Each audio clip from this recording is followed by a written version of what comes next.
was a real back and forth about who would be on this mission, who wouldn't be on this mission.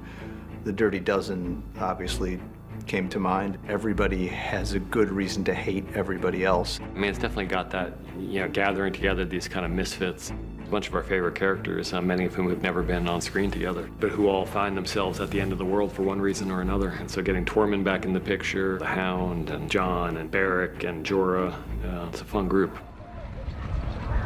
The sequence had been so well conceived on a visual level by Alan and his team. To do that with hundreds of people and weather and visual effects and fire with lots of moving parts and still have that sense of artistry about it. It takes a different level of directing. 3, 2, 1, Our story is 7 guys on a rock being attacked by whites and trying to tell a clear story of, you know, your task is to defend a perimeter, and as you lose, your perimeter's going to fall back, and how do you kind of hold order against just pure chaos? It's, you know, herding kittens. It's, you can't see anything except people whacking each other, and it takes some effort to talk to the cast to sort of say, no, the story is, here's a line, and we have to show that it's not being broken or that it is being broken. It was important to create a situation where I'm hoping the audience will think that one of our beloved characters is going to die. I mean, we wrote it and we were watching it, and I was thinking, I was like, holy shit, Tormund's gonna die. But somehow, he managed to override my rational brain and make me think that Tormund was gonna die.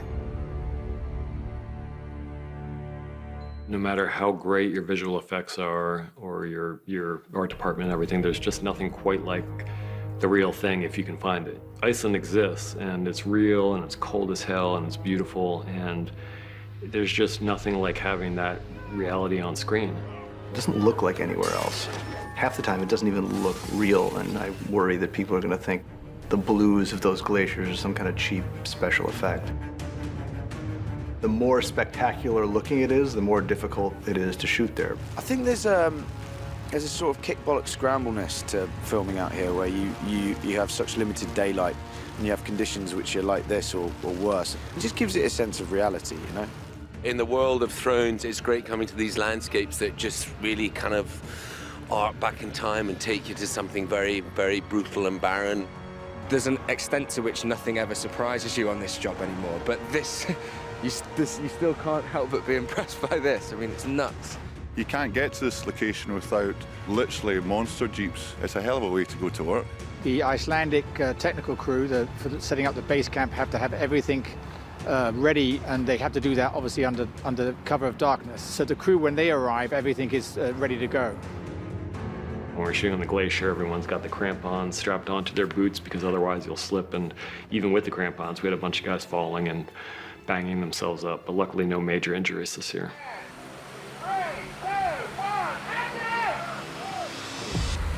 What we had to go through to get the zombie polar bear was writing the zombie polar bear into every season of the show for about 4 seasons. We thought they'd be so excited to do a zombie bear, and it's kind of like, oh my God, they're serious about doing this fucking zombie bear. Only to have Bernie and the visual effects guys tell us in the nicest possible way, fuck you, we cannot afford a zombie polar bear. This year made perfect sense that you could have one of these things out there, and we really put our 4 feet down and we said, God damn it, we want a zombie polar bear.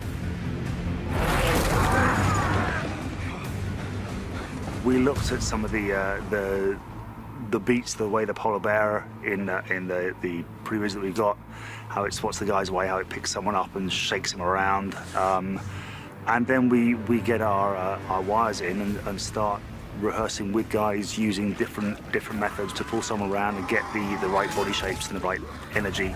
Everything's made sure it's super safe first. We test everything over and over again, usually with a weight bag, and when we're happy that it's safe to have someone on, we get someone on. We were holding the flaming sword in the jaws of this thing, so the big guy was able to move the head around, which was something for our actor on the floor to work against. I've never really worked with this ping pong ball thing and pretend that's a bear, and I've had people going, oh, when I'll come towards you, I'm a bear.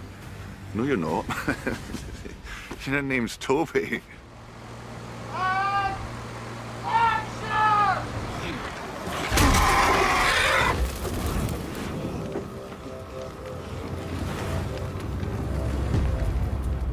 most of the heavy lifting of the sequence, that was all in Wolf Hill Quarry in Belfast. It's one of those things where, you know, when you film something in another location and then you're responsible for finishing that location off somewhere else, you have to really do your homework and try and make sure that you match it as best you can so that then Alan would have an entrance for the characters. When you stand up on the top and look down, it was like we were building, I don't know, an airport or something. The scale of it is enormous. We built nature. No, sometimes I walk out there and I think we're crazy people. We had a really tricky time trying to work out what a frozen lake looks like and how we can achieve that. And that went from a compacted quarry floor to putting concrete down to a nice flat finish, and then there had to be hues of colour that had to be added to that. Then we had to work out how the ice would look, trying to make that look three-dimensional and as if it was transparent ice. All these things are really, really tricky. Stop!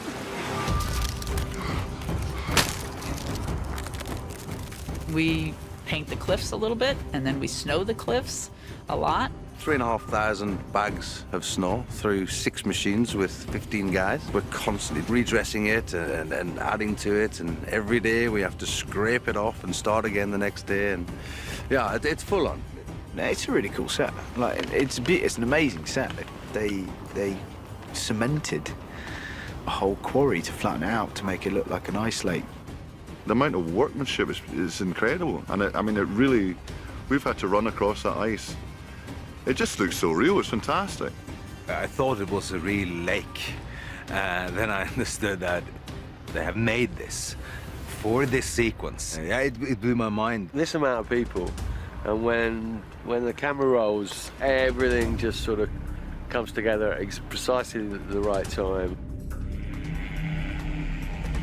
Original intention was to dig out the areas on location where people would need to fall through the ice. And then it became clear to everyone that probably the temperatures were going to be so terribly cold. We figured out if we use motion control, then we could achieve it on stage.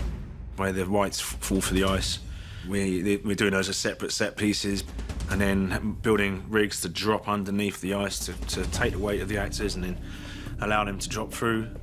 You know, even though we've got 10 guys falling in while the camera's moving, by the time we're finished, we've got 100 guys falling in and the camera's moving 5 times as far. Everyone's always like, oh, you get to shoot in a tank, great. No. It's the end of the season and I get plunged into cold water with a full costume on. It's going to be miserable.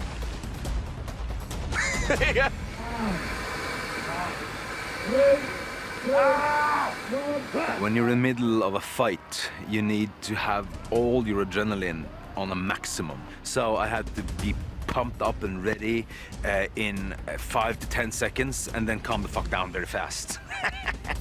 You've got to loosen up, you've got to be ready for a fight. With a big Norwegian and we're both looking at you, ah! Ah! Ah! Even the extras are so into it. They're, ah! One of our heroes gets chased to the top of the island. The higher edge is about 11 foot from the frozen lake. Big trust thing because I'm falling into the guys. The guys are catching me off the end of the rock, opposed to where you'd normally do falls into boxes or an airbag.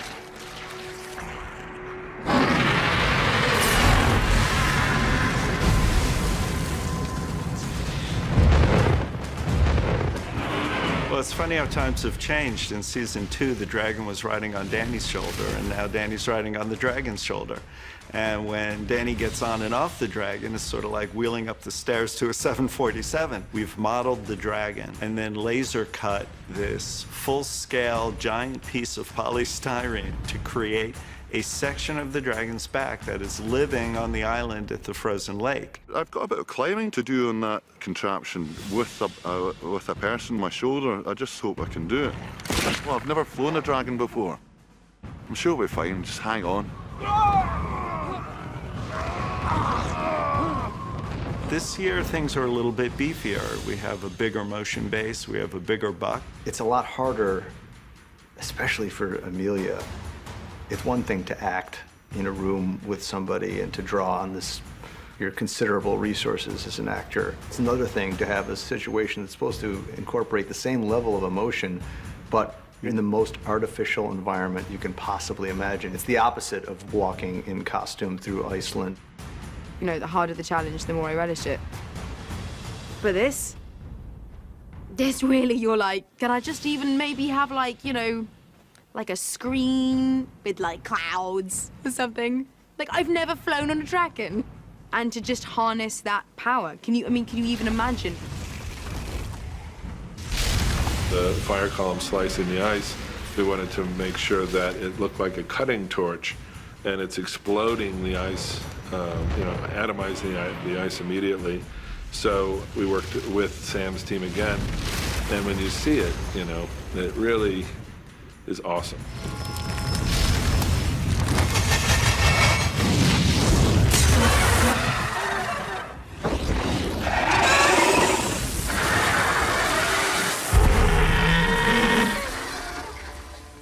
We knew that the Night King would see and seize this opportunity, and like to think that when the dragon dies, that it's kind of a nice 1-2 punch, because on the one hand, you're just seeing the horror of one of these the three only unique, amazing beings like this in the world, going under the water and not coming up again, and you're processing that.